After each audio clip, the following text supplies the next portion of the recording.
ఎలక్షన్‌లకు ముందే Lokesh red book పెట్టుకొని అధికారుల పేర్లు రాసుకుంటున్నాను ఓపెన్‌గానే డిక్లేర్ చేశాడు. అందులో సిద్ధార్థ్ కౌశల్ పేరు కూడా ఆయన రాసుకుంటున్నానని చెప్పాడు. సో, దాని తర్వాత అధికారం ఆళ్ళకి రాగానే వీళ్ళు డే 1 నుంచి కూడా ఈ పోలీస్ అధికారుల మీద, ఐఏఎస్ అధికారుల మీద రివెంజ్ తీర్చుకోవడం మొదలుపెట్టారు. అట్లాగే వైసీపీ సోషల్ యాక్టివిస్టుల మీద కావచ్చు, లీడర్ల మీద కావచ్చు కేసులు పెట్టడం, అరెస్టులు చేయడం ఈ పర్వం మనం చూస్తున్నాం. ముఖ్యంగా వైసీపీ ఆరోపణల ప్రకారం ఇప్పటివరకు 24 మంది ఐపీఎస్ ఆఫీసర్లకి పోస్టులు ఇవ్వకుండా వేధింపులు చేస్తున్నారు. అందులో ఆ తర్వాత అప్రధానమైన శాఖల్లో అంటే పెద్ద ఇంపార్టెన్స్ లేని శాఖల్లో కొంతమందికి ఇచ్చారు.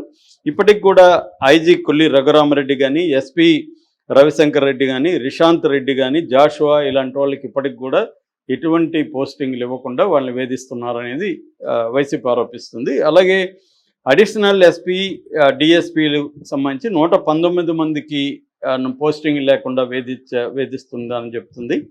అట్లాగే డీజీ స్థాయి వాళ్ళు, డీజీ స్థాయిలో పిఎస్ఆర్ ఆంజనేయులు కానీ, పివి సునీల్ కుమార్ ఇప్పటివరకు డీజీ స్థాయి అధికారులని ఇలా వేధించింది ఏ ప్రభుత్వం కూడా వేధించలేదు. ఫస్ట్ టైము డీజీ స్థాయి అధికారులను కూడా కేసులు పెట్టి అరెస్టులు చేయడం అనేది చూస్తున్నాం. ఇప్పుడు పిఎస్ఆర్ ఆంజనేయులు కూడా జైల్లో ఉన్నాడు. అట్లాగే పివి సునీల్ కుమార్ మీద కూడా సీరియస్ కేసులు ఉన్నాయి.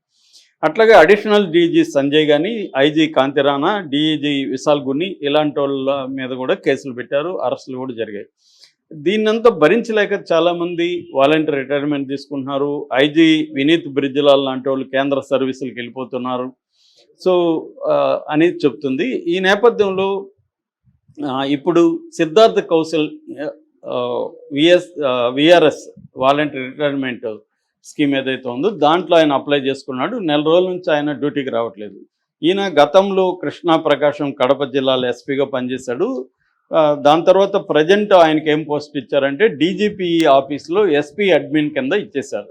సో కానీ ఆయన ఈ వేధింపులను భరించలేక నెల రోజులుగా ఆఫీస్కి కూడా రావట్లేదు. విఆర్ఎస్కి అప్లై చేసుకున్నాడు. మొన్న అది గవర్నమెంట్ కూడా విఆర్ఎస్కి ఒప్పుకునిందని చెప్తున్నారు. అయితే ఆయన మాత్రం నన్ను ఎవరు వేధించలేదు, నేను పర్సనల్ రీజన్స్తో ఇచ్చానని చెప్తున్నారు. సో ఆయన ఒకటి ఢిల్లీలో ఏదో కార్పొరేట్ కంపెనీలో జాబ్ చేయబోతున్నాడని ఒక వార్త వస్తుంది. రెండో వార్త వైసీపీలో జాయిన్ అవ్వబోతున్నాడు పొలిటికల్గా అని ఇంకొక వార్త కూడా వస్తుంది. ఏం జరుగుతుందో చూడాలి. అయితే గతంలో ఈయన మీద 2 రకాలు ఉన్నాయి. ఒకటి ఈయన చాలా మంచి ఆఫీసర్ అని చెప్పేవాళ్ళు కొంతమంది ఉన్నారు. అదేంటంటే ఈయన 2013 బ్యాచ్ సంబంధించిన వ్యక్తి. ఈయన స్వాట్ టీంలో కూడా ఉన్నాడు. తర్వాత సెంట్రల్ గవర్నమెంట్ ఇచ్చే స్కాచ్ SKOCH అవార్డు అంటారు, స్కాచ్ అవార్డు, దాంట్లో కూడా ఈయనకి అవార్డు వచ్చింది అనేది చెప్తారు. సో అందువల్ల ఈయన చాలా మంచి ఆఫీసర్ అని చెప్పేది వైసీపీ శ్రేణులు కానీ మీడియా చెప్తుంది. అయితే ఈయన మీద నెగిటివ్ కూడా ఉంది. ఈయన ముఖ్యంగా ప్రకాశం జిల్లాలో ఉమ్మడి ప్రకాశం జిల్లా ఎస్పీగా పనిచేసినప్పుడు కోవిడ్ టైంలో దశసూత్ర పేరుతో డిజిగ్నేటెడ్ రూమ్స్ అని పోలీస్ స్టేషన్లో ఏర్పాటు చేశారు. ఒక్కొక్కటి 60 లక్షలు. అందులో ఈయన 70 కోట్లు తినేశాడనేది ఒక ఆరోపణ ఈయన మీద ఉంది. అట్లాగే ఆమంచి కృష్ణమోహన్తో కలిసి అనేక అరాచకాలు ఈయన చేశాడు. కృష్ణమోహన్ అరాచకాలని, హత్యలంతా కూడా ఈయన వెనకేసుకొచ్చాడని కూడా ఈయన మీద మనం అప్పటి పోస్టులు చూస్తే చూడొచ్చు. అలాగే ఈయన మీద పాజిటివ్ ఉంది, నెగిటివ్ కూడా ఉంది. ఏదేమైనా ఈయన రిజైన్ చేశాడు. మరోవైపు దీన్ని మేము ఒకరే కాదు గతంలో వేధించలేదా అని వైసీపీ మీద కూడా వీళ్ళు ఆరోపణలు చేస్తున్నారు.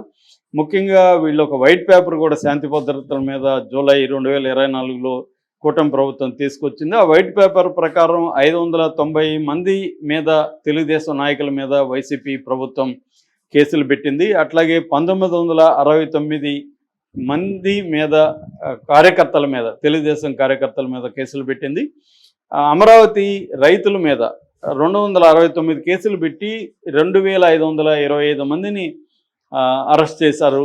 సో అప్పుడు రెవెంజ్ లేదా, మేం చేస్తేనే రెవెంజా అని వీళ్ళు మాట్లాడుతున్నారు. సో ఇదేంటంటే అన్ని ప్రభుత్వాలు కూడా ఇవాళ రివెంజ్ మోడ్లోనే ఉంటాయి.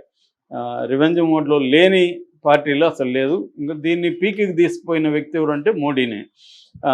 ప్రభుత్వానికి సంబంధించిన అనేక ఇన్వెస్టిగేటివ్ ఏజెన్సీలని కేసులు పెట్టించేసి వాళ్ళ మీద, ముఖ్యంగా ఈడీ, సిబిఐ కేసులు విపరీతంగా పెట్టడం, లేదా ఐటీ వాళ్ళు రావడం, దాడులు చేయడం, ఐటీ కానీ, జిఎస్టీ కానీ, ఇవి బలంగా చేస్తున్నాడు మోడీ కూడా ఆర్గనైజ్డ్గా.